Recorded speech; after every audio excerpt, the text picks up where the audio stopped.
You realize how beautiful people are when you open up to them and when you encourage them and when you let them know, oh, it's okay. And only one from thousands, because now I'm talking about an experience of thousands of participating beautiful people, okay, internationally. There was only one, was so funny. It was in Toronto, and she said, what's this? Anybody can do this. See? So this is how she started the conversation. What's this? Anybody can do this. And I said, well, please do. That's what this is, right? So when I invited her in and to do something, she said, I don't want to do that, right? So finally, first time ever, we catch somebody. How many people say that to Art, right, all the time? Anybody or my child or anybody can do this. And which I agree, they can do something different, equally important. That's what I'm saying. They cannot do that. Nobody can do this. But everybody can do something equally important and beautiful, that's for sure. Because every art is like this. Every art is the same. Every art is trying to do the same thing, and we are doing, just in different levels. We're showing at different levels. I think, to me, why I'm so passionate about this, because finally I find a way to simplify it. It's so simple. I used to say this. It's so close to be nothing, it shifts to be everything. That's just how this is. I can handle anything.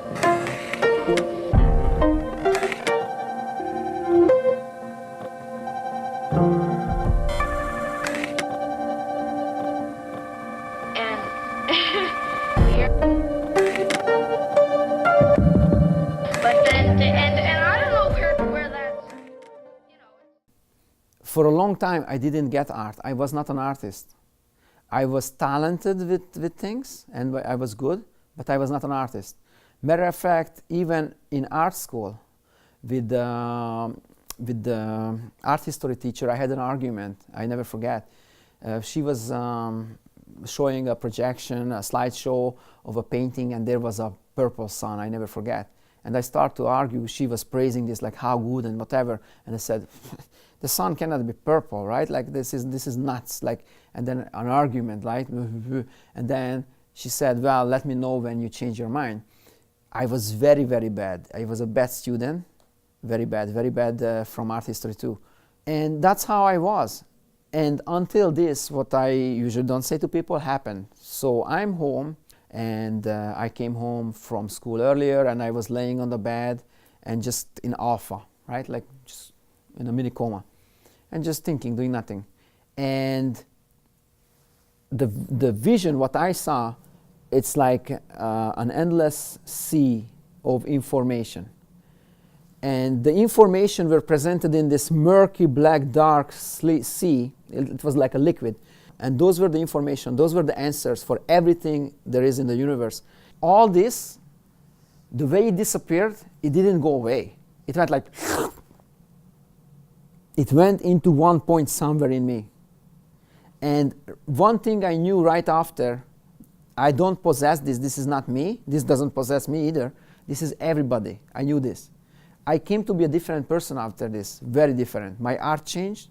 I start to understand the purple sun. Matter of fact, purple is red and blue. That's all I did, right? Like, so when I work with colors, then that's how I work. Red and blue, purple and yellow, all these things. And the most important part of it was, to me, this affect is going in, you have it. How to open it, I don't know. To make the long story short, years after, we immigrated, and the European TV system, it occurred many times, right? The static on TV, that's what you get. If we had TV programs stopping like 9:30, so they force you to bed early so you can work harder next day, okay? So we had a lot of that. Anyway, that noise on your TV is actually, apparently, the background noise from the Big Bang. It's an ancient physical thing we can detect and we can see, and it's still in present. And it's like, I don't know the correct, I think it's like 30 billion years they say Big Bang happened or whatever. So that's something what we're watching. It's a 30 billion year old movie. When you look at that, that's like a good dot. When enough people participated, it's like that. I think everybody have one subject and one object through their life, what they need to work on. To me, finally, I find it's a dot. So, and the mark. I think it followed me through all my life, since early childhood or first time when I wanted to create something.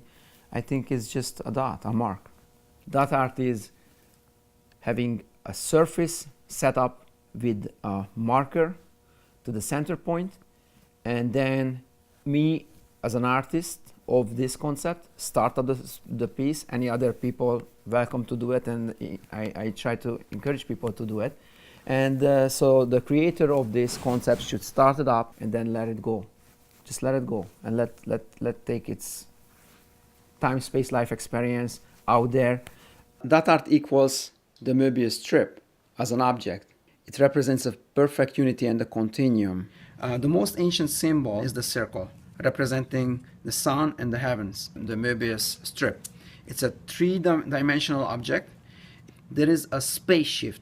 That's what I think represents something what people call God, or the point, because in one point, but that point could be anywhere on this continuum, internationally we use this symbol as the symbol of infinite.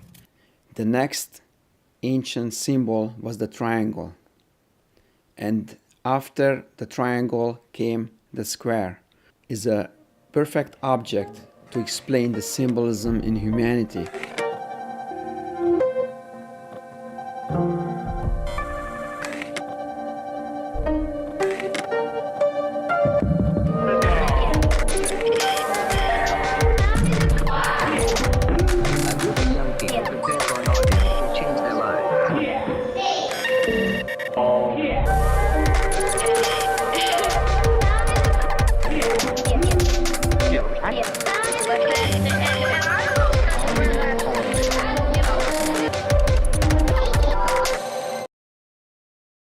If I think about the universe, this is how I came to time, space, life. I wanted to abstract it. What exists there? What are those main things? And these are the main things. These are the three main things: life or existence, right? I just call it life. To piece of people, maybe they want to call it existence, and time, and space. And these three, in its smallest unit, it's only the concept. When you make space more than zero dimensional, right, then you already created a dot. Everything could be described red and blue because of yin yang. So when we talk about color, red and blue is the color brother of yin yang. It's simple as that. And everything in life is two opposites. Before that art, I used to call my style red and blue meeting in a triangle. What I meant by that is always the two opposites in life. The symbolism of red and blue is very important, and I always represent the observer as the third party with the color yellow. When I was a child, and there was a series on TV called Sandokan. It was an Indian prince and his voyage to different places and saving people and this and that.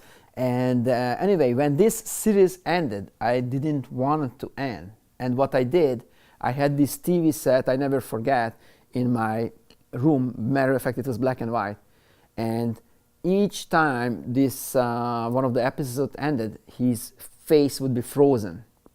So when the last time, this is before VCR, okay? So the last time when it was on, I grabbed a marker and I drew his face on my TV. And that I left that face on all the time. That was on, okay? So this is my first dot art. I was wrong early in my life when I thought I can stop and hold on to something by drawing it on my TV screen. I show you a little bit of what I need to do in everyday life to support my art. Oh, this is gonna be a huge, beautiful Ferrari logo for somebody's powder room. It's a birthday present for an Italian man, 50th birthday. Very, very nice customer of mine. All these decades to keep my art pure and not influenced by money, I decided to do mural paintings for people who appreciated what I do as a decoration. I always separated my murals from my art. It's two different things. It's my two opposite sides as a painter. I always love to use sport as a metaphor to explaining things to my children in life. I think it equals life. I used to climb when I was a kid, and then one time when I was 12 years old, I stuck on top of a rock where I used to climb all the time with my mom. And then I had this fright of heights suddenly, this vertigo, and I couldn't move up or down, so she had to come and rescue me and get me down. And then I stopped climbing. But before that, because I grew up in an area in Budapest where our playground was a Roman amphitheater, and we were climbing there and playing all the time. So I had no fear, like most kids have no fear. That's the beautiful thing, like a squirrel effect I call, right? Squirrel never thinks of a rope or a height, they just go for it. And I think it's so important in life to have that. And good climbers can keep that, and some, like I, lost it. And when my daughter found climbing and told me about it, how safe it is in Canada, you can go to climbing gyms. I didn't know that exists then. I was happy to join, and I never looked back for 10 years. So I started to climb and get more comfortable outdoor and stuff. I love it. I think rock climbing is the best sport there is.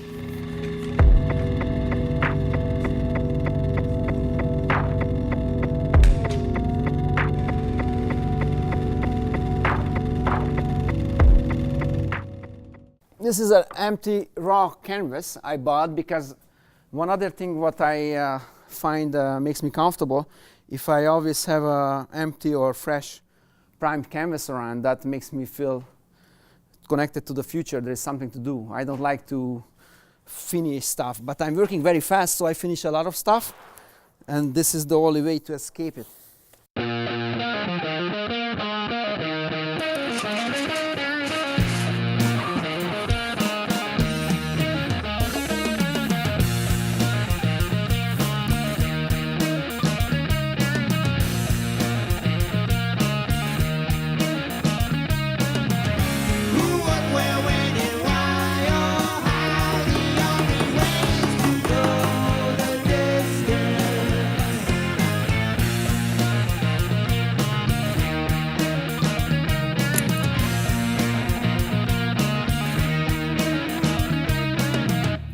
I'm gonna switch hat. Switching from my working hat. The idea of the dot, it's a. I don't think I come up with the idea of the dot. I think it's always there, and it always existed like everything else. But when I figured it out, it was 2014, early spring, which actually very interesting. I truly had this vision. The vision was, well, first of all, it happened because we had a power outage. So I couldn't fry my brain with information being on the computer or somewhere like most people do these days. So I find myself bed early, and when I close my eyes, not too long after, this black dot of information, this cluster of information overlapping. One is neutralizing another. And it was very, very beautiful feeling. I'm not BSing. This is the truth. So what it is, it's really just get your ego, put it aside, and start writing ordinary things or extraordinary things on top of each other. And you will find amazing things happening. You're going to overwrite those very important messages and informations, and they are vanishing, they are gone. So what I'm saying with DOTART, every mark is equally important, because without any of these marks, our universe wouldn't exist. And nobody can argue with that. Just you need to think about what I just said. If any of this won't be around, this would be not the same universe. It's a different universe, right?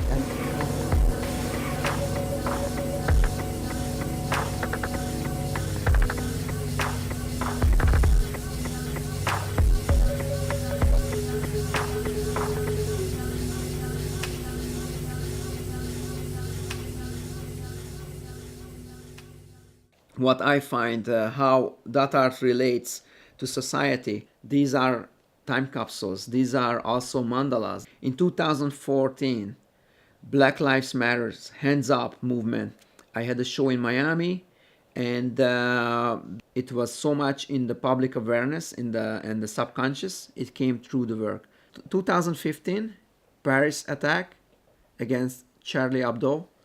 I had a show in Palermo, the Biennale of Palermo. Marker was moved and it went even on the side of the piece, spread over the boundaries of the dot. It came three-dimensional. 2016 US election, women and the voiceless women came out more than ever at Raw Toronto. I noticed on my paintings Trump's name occurred many times. Never ever Hillary Clinton names appeared. Look at the end result. There was this lady, I think it was the first day. It was interesting, about half an hour on the yellow piece, the word love appeared, but big love. And people just made it fancier, they kind of jazzed it up. And a very nice lady came by and she was gonna buy that piece. She said, I like that piece, I like to buy it, how much? And I said, well, it's not for sale because for two reasons. Right now they're working on it, it's not done. When it's done, the show is closed, you cannot buy it. In the meantime, a little girl came and started working on it really hard. I think must be 5-6 years old girl, and start going on it. And this woman was offended and saying what she's doing. And I said, well, what she's supposed to do, you know, the drawing on it. And she said, well, I know, but still I don't like it. Right? So this is a little story about how we are this selfish in the outside world. When we first of all, we think everything has a price. We think everything can be paid for and bought, and we're missing the big point. We're missing the point what she unfortunately missed. But luckily, that little girl get the point. What we have to realize, the idea and the action is way more important than anything else. So DOTART is alive until you move the chain. And when you move the chain, the painting has a recognizable hole in the middle, which I call a navel. We all of us have a navel in the middle of our body. This is what I call the ambiotic cord, and we feeding the painting with information through or from the marker, which, by the way, comes from not our hand, but from our mind.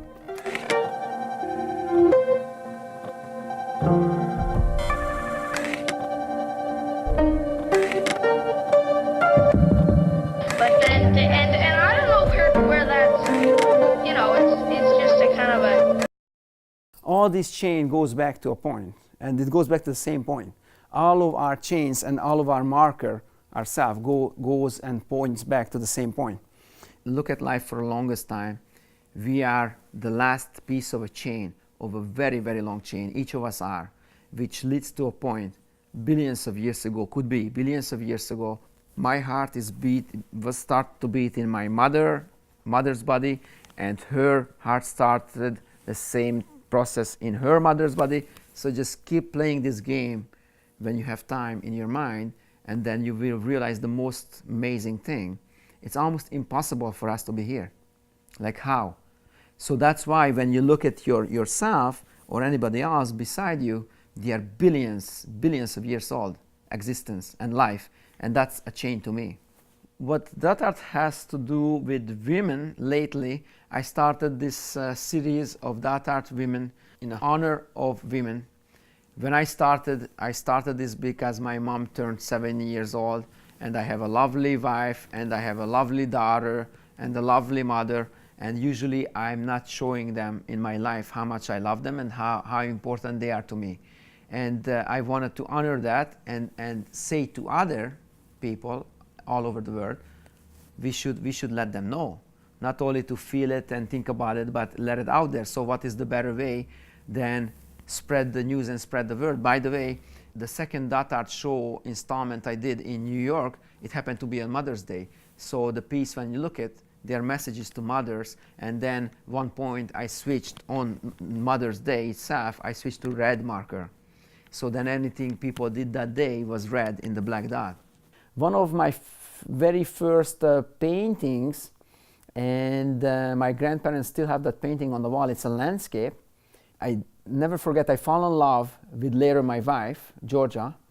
What I did, I scratched into the landscape with the other end of the brush, Szeretlek Györgyi, which means her name is Györgyi in Hungarian, Georgia in English, so meaning I love you, Georgia. And again, that's what it is. It's a DOTART. It's hidden, it's not so visible, but I wanted to leave a mark, another mark, another layer, more important than that crazy landscape. That's nothing. Again, the important thing is the message. Here we are in Verona, in Juliet's house with Georgia. And what we have behind us is kind of a DOTART. People leaving love notes. And when they do that, they're not selfish anymore.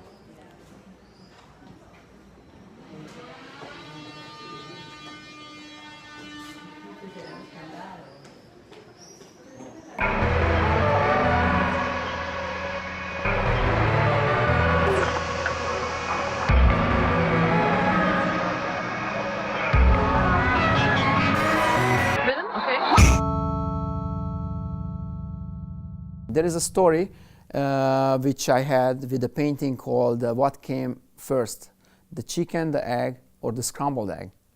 And the reason for this, the title, because my explanation is the scrambled egg came first. There is no answer to this. It's a man-made question. And then I was reading a book on Buddhism.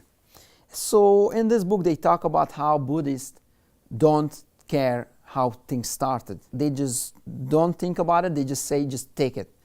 And I'm reading this and I'm completely disappointed in this book, like what they talking about. This is like nonsense. They don't want to know. And as I'm putting the book down, this is the time we were very poor, so we practically were sleeping in the same room when the painting was drying on a mattress. And then I realized, wow, that's what I painted. That's exactly what I'm already talking about without knowing.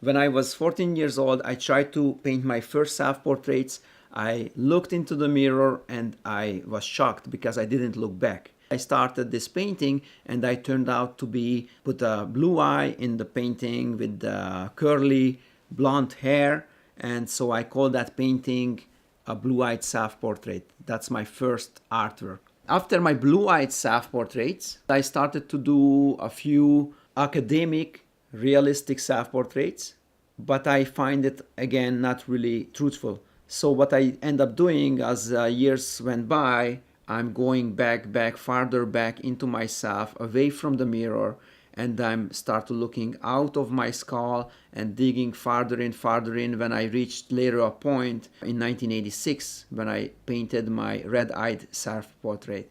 And later I continued this distancing myself, tried to use different things, casting a mask from myself, embedding it to the painting to be behind the painting, painting my shadow on the same piece, again showing the duality and the distancing. I start to paint my feminine self-portrait now these days. I'm painting self-portraits with other people on my DOTART when I walk over the canvas with the painted foot and leaving footprints, and many of the prints of this face, what I'm trying to keep alive from DOTART Women series.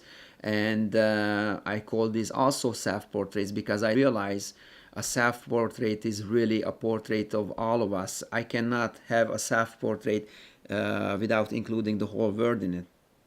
This was exhibited in the Museum of European Modern Art in the Biennale of Barcelona. In the books, it exists in a different form. Which one is the original form? What it exists prior, it came to be DOTART, and hundreds of people did something beautiful with it, left their mark, or now this is the original work. So that's the question: which one is the true existence? And in my new philosophy of DOTART, what I'm saying, it's all an illusion. So it depends which one you describe and which one you're gonna put the spotlight on. That's what's gonna be your truth, but each of them is just an illusion.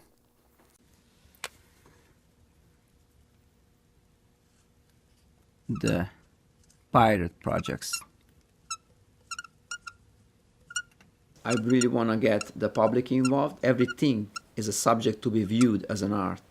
Therefore, there is no need for artists and there is no need for art in that sense, because everything we ever create is an art. I'm creating pieces in public spaces, sometimes in my studio, and smuggle it into museums, exhibit them for a short period of time, or sometimes leave them behind. And then in 2016, the summer of it, George and I, we went to MoMA. And we did something great. I had 3 markers prepared with the chain and the suction cup. So what I decided, I was putting one piece up on the MoMA building on the exterior. And later we went inside and smuggled the chain with the marker, with the suction cup, up to this room. And I find opposite Jackson Pollock's painting, there is a window looking down to our aula area, to the atrium. And I approached the window, waited for the clearance between the 2 guards, put the suction cup right in the middle of the window, and I did a beautiful black heart on it, and that's all I did.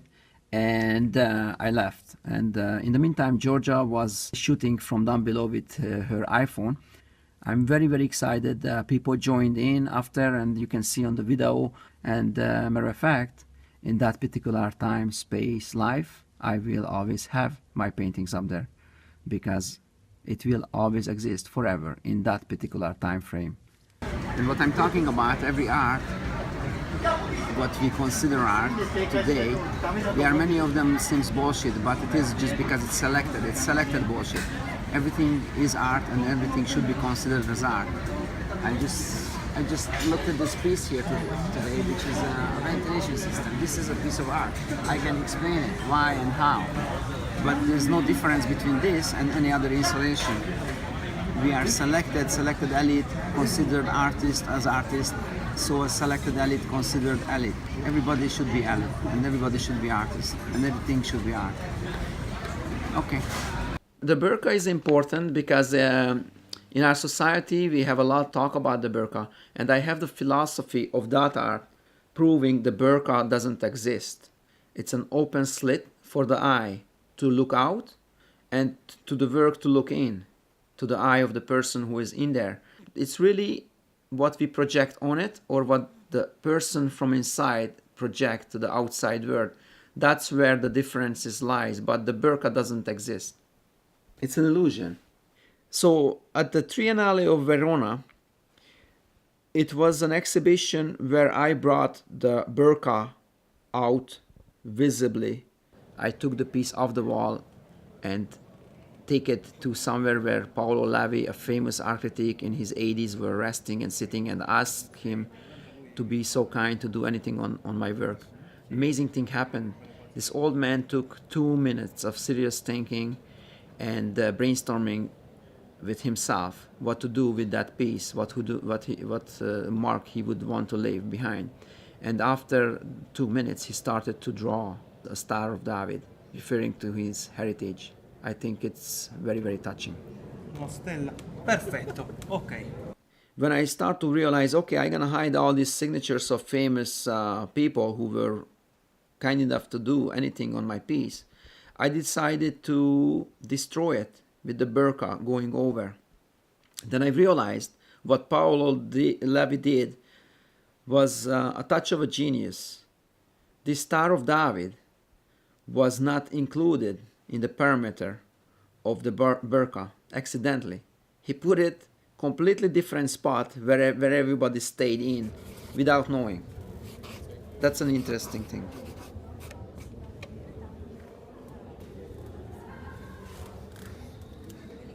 This is the one from Paris, which was exhibited in the Louvre during art shopping. It's a contemporary exhibition, and this was sent there, and this is how it came back. This is what the beautiful people in Paris did. If I would be there, they would done more because of my talking. Physically, I'm there to guide people, like on shows usually, because they need a guiding hand. They need they need the encouragement, because we are conditioned not to do this, not to touch anybody else's work. What I noticed on this shows, women and kids, children are the best. They are least conditioned. We are way more conditioned. We are more afraid to do this. That's why women and kids are my greatest ally and friend doing DOTART. Matter of fact, the story addition, in New York there was a guard who jumped on one of the lady who was working on my piece and tried to push her away and say, "What you doing?" Luckily I was close by. I have pictures after the event when they're making friends and they are having a great laugh with me, but that's exactly how far it goes. My influence, I love Renaissance art. I love Leonardo da Vinci. Leonardo da Vinci, for example, I loved not for his technique, which was exceptional, but was not one of a kind, because people were very, very good those days. But what I find fascinating, his philosophy. Matter of fact, his statement on life is what started Time-Space Life, and Time-Space Life equals DOTART. I'm not going to be able to quote it word by word, but it's something like this. He realized life is a constant longing for something. Everybody longs for something. And we don't know what this longing is for. And he says he realized this longing is nothing else but going back where we're coming from, to the nothing, to the nothingness. The nothingness is the point. So the nothingness is everything, because there is everything, you can fit everything in it, in its smallest unit, which means is the concept. What people call God, I call it point. I call it the point. Most of Leonardo paintings have someone holding up one finger up in the air, something to do with Christ, and more specifically with the cross, the crossing of the cross, which is the point. Where two lanes crossing each other in space, that's where the point is. That's what Leonardo knew. Leonardo knew about the point, and he was pointing to it. After in 1996, I discovered Time-Space Life. I did some important painting, including the Book of Knowledge, where I physically nailed the Book of Knowledge to the surface of the painting so nobody can open it. After this, I stopped painting for 10 years. During this time, I was writing in my own language in Hungarian poems, about 300 of them. I still considered myself during this time a painter. When I came out of this retirement, I did 4 paintings with 4 words. You are the man. So there is a continuum of information, of letters and words during this time. Guess your mother thought of that line. It's not. There they are. Gauguin's dream.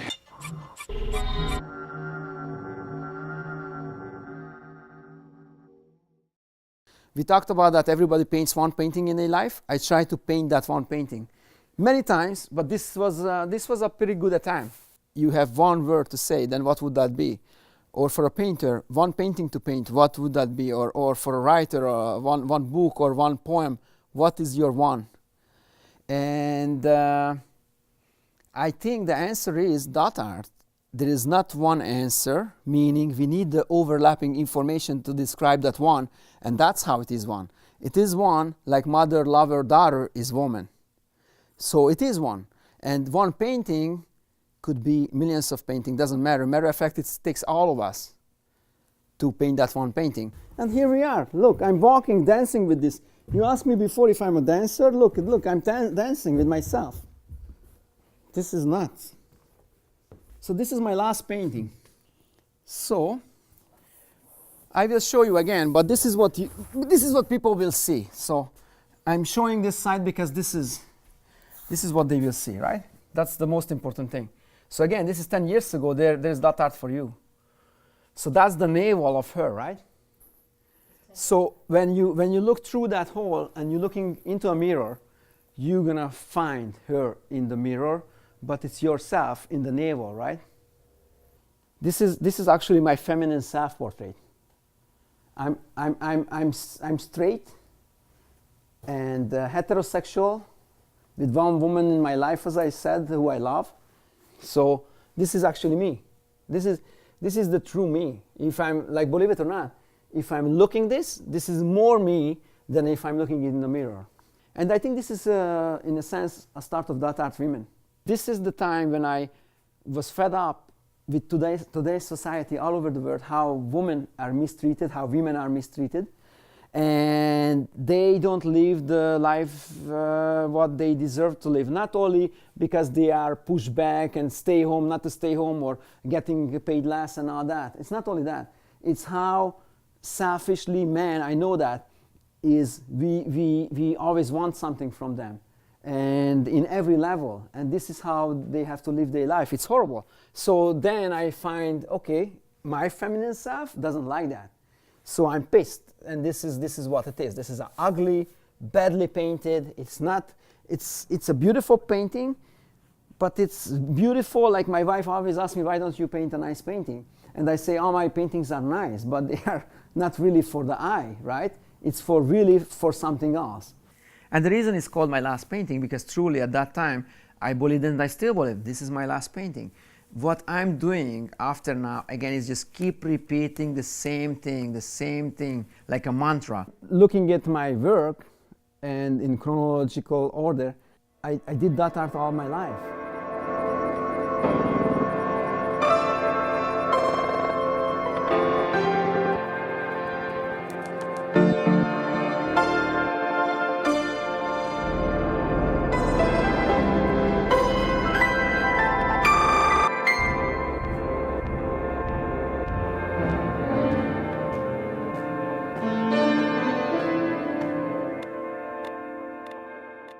Once Upon a Time, the best is the best movie, one of my favorite movie ever. It's about a harmonica player played by Charles Bronson looking for revenge from his childhood. The whole thing is like an omega of this old rune what remains, with the bell, the rope in his neck, around his neck, the brother supporting him with the harmonica in his mouth, and they tell him play. And also I love the harmonica because the breathing effect, it's in and out, like everything in the universe, again, in and out. If you take another breath, you never die, right? It just takes one more breath to stay alive. So that's something, like I have shivers right now, and I think everybody watches that. That's it. And there is more in there, but I don't wanna talk about it so much because it's just beautiful. I'm not asking any special. Every artist, when they create an artwork and when they hang it in their own wall, they ask for friends or family members' participation. Or when you hang it in an exhibition, you asking for participation from strangers. So we are participating either way. When you participate and go on a show, if you make a comment or don't make a comment, just walking by, you are changing that artist's artwork and life forever. So my art, I keep saying that, is no different than any other art. I'm just showing it a different way, as all of us do. I just simplified it for finally me, I can understand it. And when I start to understand something, I'm getting very excited. And when I'm getting excited, then I'm very good to spread the news. What I think is, and what I'm seeing internationally now, we are ready. People as humanity, we are ready to learn. We are all the same, just different ways.